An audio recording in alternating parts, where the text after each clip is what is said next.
Dodgers were also busy last week outside of the Ohtani deal. They made a little nice trade for themselves. Dodgers acquired Tyler Glasnow, the ace from the Tampa Bay Rays. Also got Manuel Margot in that deal with just for Yep. prospects. But Glasnow's never really healthy. I think personally, this is kind of a horrible trade. I think some people are definitely going to disagree with me on this one, but listen to this stat. Tyler Glasnow has pitched less innings since 2019 than Jon Lester, who's been retired for the last 2 years. So, just a quick Yeah. question.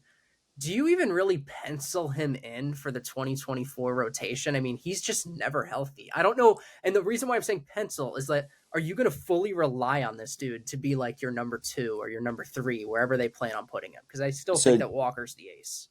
Houdini, look this up for me. So I'll go first here. Look up Glasnow stats during that same time frame too, because I think they're pretty damn good. Because I feel like following fantasy, I've always seen really good stats and good starts coming from him. It has always been about being healthy. No, you can't pencil him in there, but the beauty of not having a salary cap and being able to spend and go after guys is, yeah, I flip a couple prospects. If this dude does stay healthy, he bucks his trend. Great, we got a stud. If he doesn't, that's okay too. We have a guy we can count on for, 15, 20 starts down the stretch. Like, something like that. I don't see him as a long bullpen type guy. He's always been a starter.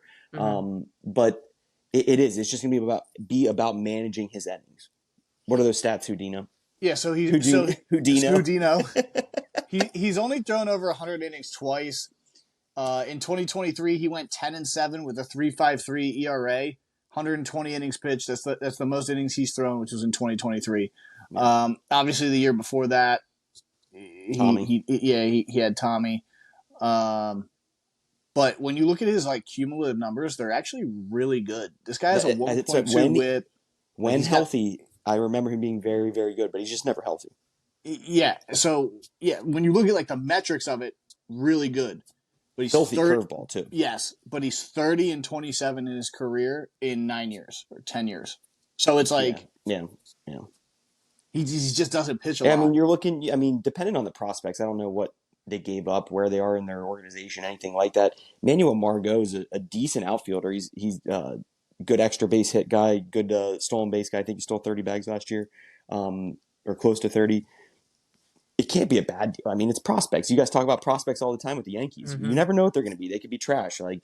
If those two guys even bring you 5% towards a championship, it's worth it.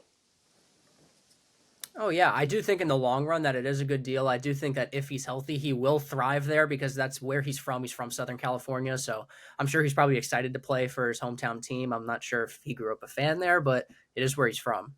So I think he'll thrive there, but just out of curiosity, where do you think this puts the Rays?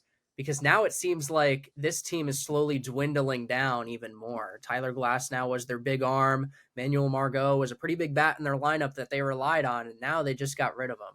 Is this another one of those things where it's financially we're trying to get rid of people, or are they trying to rebuild completely? When Wander went down, and McClanahan, I said this is going to be the end of this franchise. However, somehow they'll find somebody else. You can never count them out, man. With a new name that everyone's like, oh, this guy's pretty good. So I'm not going to count him out. I do think they have a down year, and by down year, I mean they'll probably win 90 to 85 games. So I think they'll still be competitive.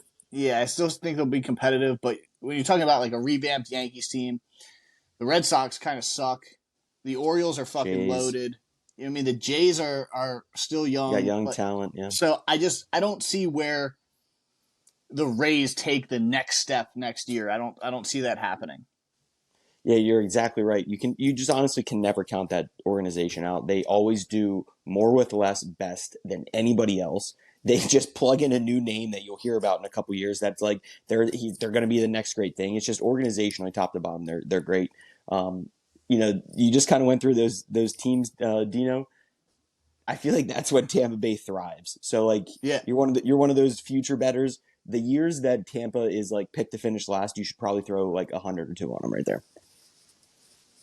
And then just the last thing, 1 to 10, just scale it for me. How similar does Tyler Glasnow look to Cillian Murphy? the actor. 10. Peaky Blinders. 10. 9-5. Yeah, it's close. He's like a if and I believe it's pronounced Killian if you're from that area of Dublin Killian. or wherever he's from. Yep. But if Killian Murphy and Sunshine from Remember the Titans were to have a baby, it's him. That's pretty good. That's pretty good. Yeah. I couldn't quite, figure out exactly what was a little off, but I don't know though. Kip If I saw Purdue. That's who it is. if I know Tyler Glasnow, he's like 6'5" or 6'6", and Killian Murphy 6'8". Or so even taller. Yeah. I think I would see and I'd be like, that's not Killian Murphy, but this motherfucker looks like him. If he was shorter, if he was like 6 foot, I would, and he wore the Peaky Blinders hat, I think I would think it was Killian Murphy, 100%. Like if I saw him 100%. walking at me, I'd be like, Tommy Shelby. like I would like 100%, dude. Rank it down below in the comments. How similar does Tyler Glasnow look to Cillian Murphy? Is he his twin? Maybe he's his long lost brother. He's Cillian. Oh, I said Cillian? Oh, Again. like Sicilian pizza? Cillian Murphy. Which is gas, by the way. Yeah, like I'm not a big Sicilian guy, but every once in a while I'll get one and it fucking hits. Fire. I didn't even realize I was saying that. I must be thinking of pizza. I was hungry before. But put it down in the comments.